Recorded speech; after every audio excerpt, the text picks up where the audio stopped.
지금까지 열대어를 위한 어항만을 제작하라. 이번에는 특별히 새우어항을 해보고 싶어 새우어항 제작 영상을 만들어 보게 되었습니다. 기존의 30배럭 어항은 원래 엔젤을 위한 어항이었으나 두저 광폭으로 옮기는 것이 낫다 판단되어 30배럭을 정리하게 되었습니다. 그래서 이 어항을 어떻게 꾸밀까 고민하는 찰나 알록달록한 새우들의 매력에 빠지게 되어 새우어항을 해보자 라고 결심하게 되었습니다. 레이아웃도 새롭게 씨앗수초를 해보기로 마음먹었습니다. 그래서 결과적으로는 나쁘지 않는 어항이 나온 것 같습니다. 30배럭 어항에 소일을 부었습니다. 소일은 8리터를 시켰는데 한 반 정도 부었으니까 3에서 4리터 정도 부은 것 같습니다. 이번 어항 컨셉은 소일을 가운데 두고 그 주변을 새하얀 백사를 까는 것을 생각했기 때문에 테두리 쪽에 백사를 깔았습니다. 이 백사의 이름은 화이트 비너스 샌드라고 되어 있는데 이렇게 새하해서 겨울 컨셉과도 잘 어울리고 좋았습니다. 바닥재는 항상 까이기 전에 세척을 해야 되기 때문에 지금 자세히 보면 이제 물기가 툭툭 떨어지죠. 그래서 세척을 하고 나서 이제 어항에 넣는 겁니다. 세척을 안 하면 이제 먼지나 이런 분비물들이 어항에 뜰 수도 있으니 이런 부분들을 꼭 조심해서 하셔야 됩니다. 그리고 나서 평탄화 작업을 진행했습니다. 이 평탄화 작업 같은 경우에는 저처럼 도구를 활용하는 게 가장 좋은데 이러한 도구가 없을 경우에는 안 쓰는 카드를 이용해서 평탄화 작업을 해주시면 되겠습니다. 카드 말고도 붓 같은 걸로 해도 되고요.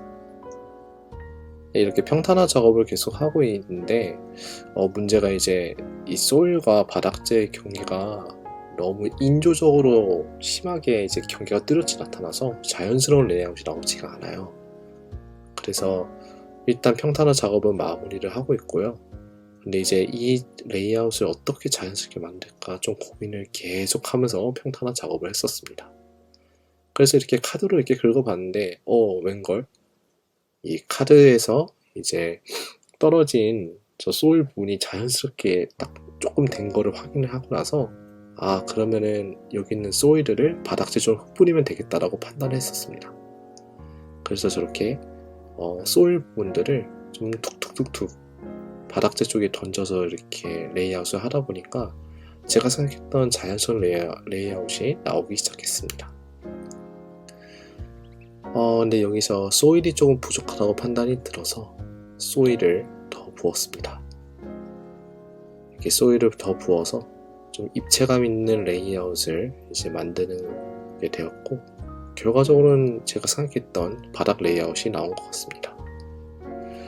바닥 레이아웃이 완성됐다면 이제 어항 위에 올려둘 이런 돌들, 수석들이라고 하죠. 돌이나 나무를 좀 봐야겠죠. 제가 쓴 수석은 화산석을 썼습니다. 화산석은 이제 기공이 많기 때문에 어느 정도 박테리아들이 살 공간도 제공도 해주고 그리고 가벼워서 좋기도 하더라고요. 그래서 화산석을 쭉 까는데 이 수석 같은 경우에는 레이아웃을 먼저 생각하고 깐 것은 아니기 때문에 일단 여기저기 배치를 해보고 좀 마음에 드는 배치를 찾으려고 노력을 했던 것 같아요. 유목은 참고로 자연 유목이 아닌 인조 유목을 썼습니다. 인조 유목도 생각보다 이쁜 게 많아서 이번에 어항에 들어갈 때 어떻게 연출될까 좀 궁금해하면서 인조 유목을 넣었습니다.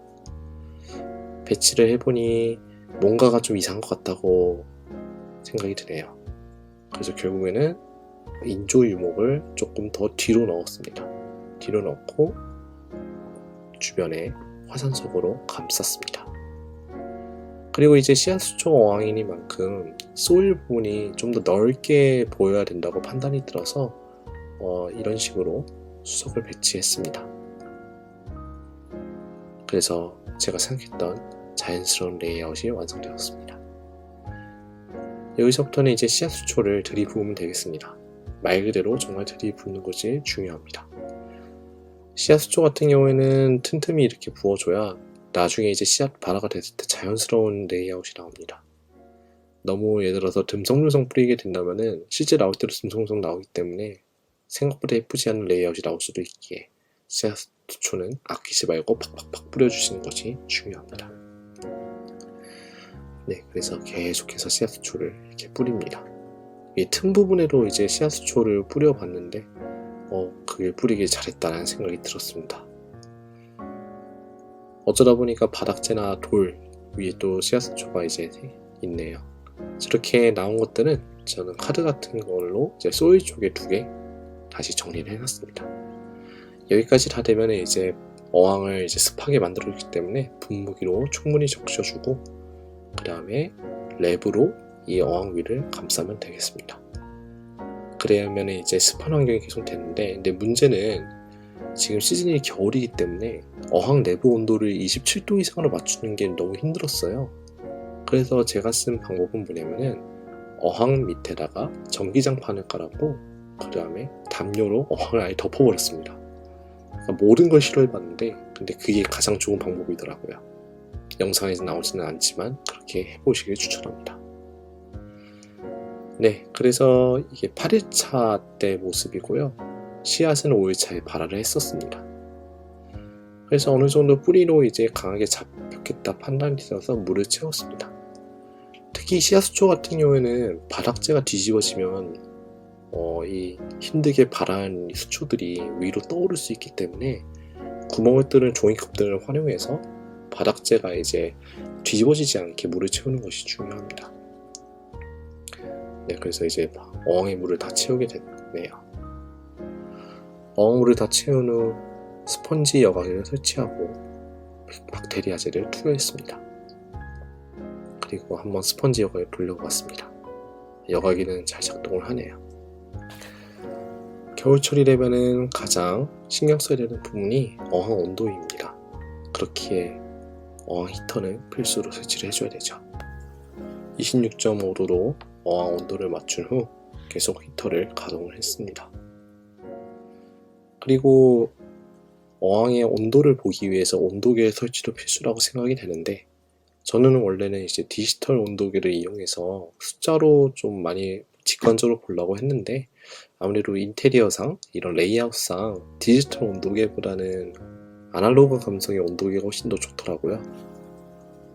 이렇게 새우 어항이 탄생했습니다. 어항 대부분을 차지한 초록색 잔디는 지금도 강하게 뿌리를 잘 잡고 있어요. 그리고 이 어항에는 체리 새우와 노랭이 새우가 있습니다. 그래서 새우들이 폭번할 날을 기다리면서 건강하게 키우고 있습니다. 지금까지 영상 시청해주셔서 감사합니다.